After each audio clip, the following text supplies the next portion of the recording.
I'm going to eat in the refrigerator.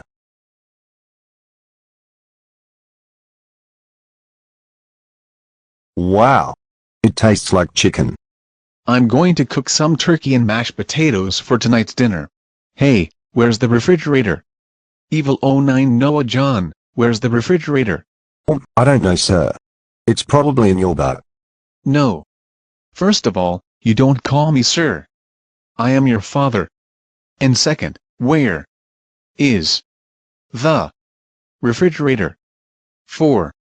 Crying out loud. Okay, I admit it.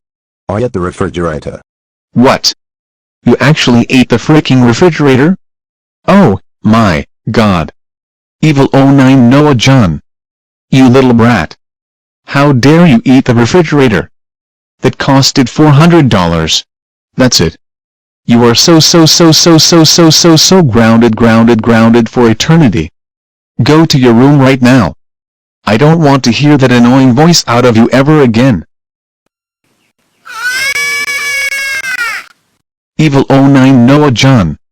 Shut the fuck up right now. Your temper tantrums are starting to get old. And stop crying like a freaking 4-month-old. Grow up, you asshole.